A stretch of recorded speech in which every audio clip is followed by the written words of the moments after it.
शामली में कृषि कानून के विरोध में किसानों ने धरना प्रदर्शन किया। दरअसल पूरा मामला जनपद शामली की तहसील ऊन का है, जहां कृषि कानून के विरोध में धरना प्रदर्शन पहुंचे सैकड़ों किसानों को पुलिस ने तहसील के गेट पर ही रोक लिया, जिसके बाद किसानों ने तहसील परिसर के बाहर बैठकर विरोध प्रदर्शन करते हुए तीनों कृषि कानूनों को वापस ले जाने की मांग की। कार्यक्रम की अध्यक्षता चौधरी ब्रह्मपाल सिंह व संचालन ठाकुर यशपाल सिंह के द्वारा किया गया। वहीं धरना प्रदर्शन कर रहे किसानों के समर्थन में पहुंचे किसान मजदूर संगठन के राष्ट्रीय अध्यक्ष ठाकुर पूर्ण सिंह ने कहा कि वर्तमान सरकार किसानों की अनदेखी कर रही है। सरकार द्वारा लाए गए तीनों काले कानून किसानों के हित में नहीं है। सरकार किसानों के प्रति तानाशाही रवैया अपना रही है। जब तक सरकार इस कानून को वापस नहीं लेगी तब तक हम यह लड़ाई लड़ते रहेंगे, चाहे इसके लिए हमें किसी भी परिस्थिति से गुजरना पड़े। किसान उग्र सिंह का कहना है कि आज के समय में किसान का जीवन दूभर हो चुका है। सरकार द्वारा किसानों की आय दोगुनी करने का वादा किया गया था, लेकिन इन काले कानूनों को लाकर सरकार किसान के अस्तित्व को खत्म करना चाहती है। किसानों द्वारा तीनों कृषि कानूनों को वापस ले जाने और भारत में एक समान बिजली बिल लागू किए जाने की मांग, गन्ना बकाया भुगतान सहित 5 सूत्रीय मांगों को लेकर उप जिलाधिकारी ऊन मणि अरोड़ा को ज्ञापन सौंपा गया। इसके बाद धरना समाप्त हुआ।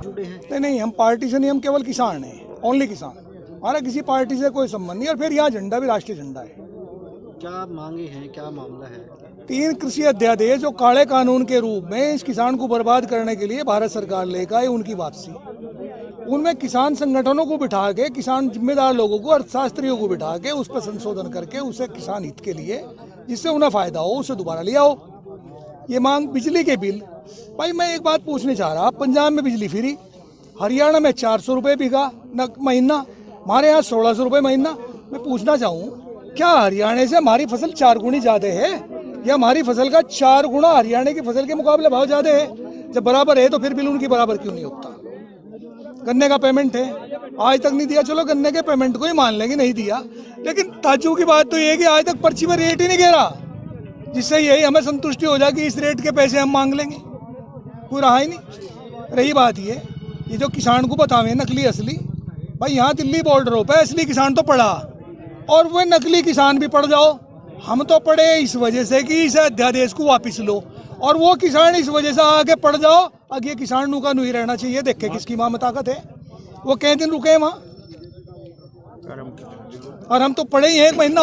देखिए, आज की तारीख में जो ये 3 का अध्यादेश लेकर आई है सरकार, बिना किसी की सलाह के, कम से कम जब ये इस कानून को ला रहे थे तो एक तो उन्होंने समय बहुत गलत चुना। जब देश आपदा के दौर से गुजर रहा था, जिस दौरान देश में कोई भी मतलब सारे प्रतिष्ठान बंद थे, सारे दफ्तर बंद थे, उस दौरान अकेला किसान इस देश का पेट भर रहा था, तो कम से कम उन किसानों को बुला के ये तो पूछ लेते कि हम इस अध्यादेश को लेकर आ रहे, किसान प्रतिनिधियों की भी इसमें रजामंदी होनी चाहिए थी। दूसरी चीज़ ये जो पश्चिम मॉडल यहाँ पर लेकर आने चाह रहे हैं, ये कॉन्ट्रैक्ट खेती का, और ये जो इन्होंने को बिल लेकर आ रहे हैं, ये जिससे भंडारण वाला है, तो उसमें कम से कम ये पश्चिम देशों से वो तो देख लें। ये तो चाइना में, अमेरिका में, पश्चिम देशों में 1960 में लागू हुआ।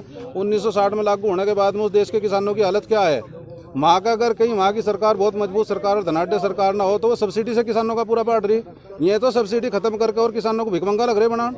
जिस सरकार पे 70 साल देश को आज़ाद हुए हो गए, इन पर पोटास का कट्टा बनाना नहीं आया। अरे ये तो हड़ हमारे बड़ों ने बनाए, उसमें इनकी वो नहीं सलाह, खुरपा हमारे बड़ों ने बना, उसमें इनका कोई वैज्ञानिक का वो नहीं लगा। ये तो हम किसान खुद वैज्ञानिक अगर अपने सिस्टम से ना खेती करें तो इस देश की सरकार ने आज की तारीख में किसान को तो बिल्कुल भूखा करने का प्रोग्राम बना दिया।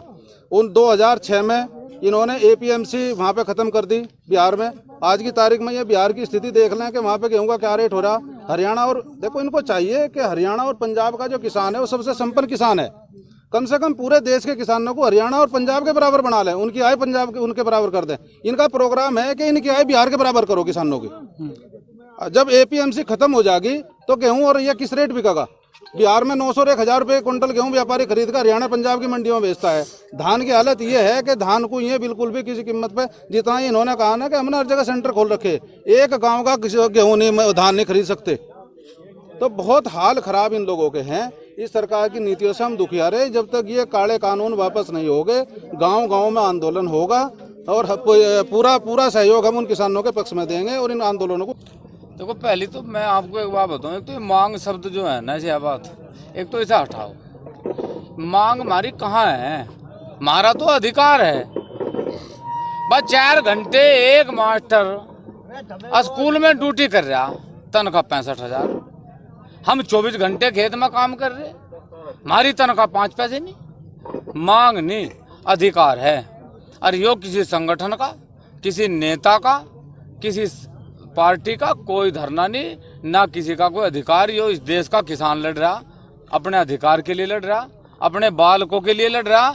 और सरकार ये कह रही ना कि कानून वापस नहीं होने के।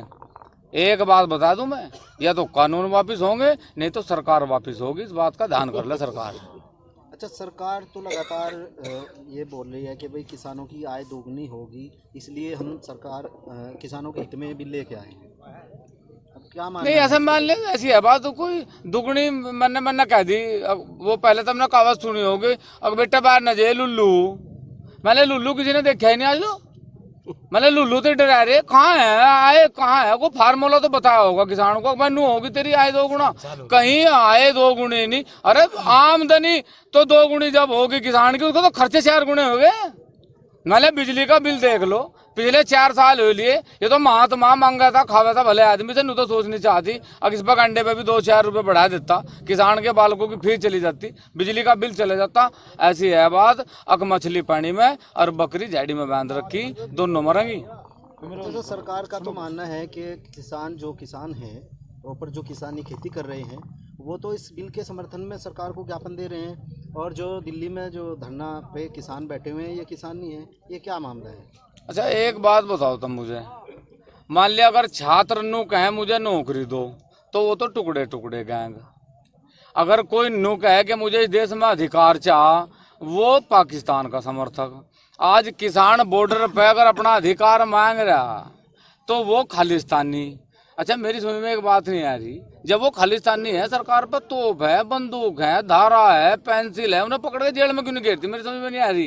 फिर उन्हें खालिस्तानियों को वार्ता पे बुलाया क्यों रही? आ जाओ भाई वार्ता करेंगे।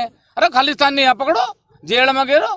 कोई खालिस्तानी नहीं, अपनी कमी को छुपाने के लिए षड्यंत्र कर रही सरकार। और इस षड्यंत्र से सरकार को नुकसान नहीं होने का। इनके दिमाग में नु बात हो कि ये 6 साल में ही इस देश पर राज कर लेंगे। 57 साल कांग्रेस ने शासन करा, वह चली गई, ये 6-7 साल में चले जाएंगे। इनका ज्यादा बड़ा भविष्य नहीं है।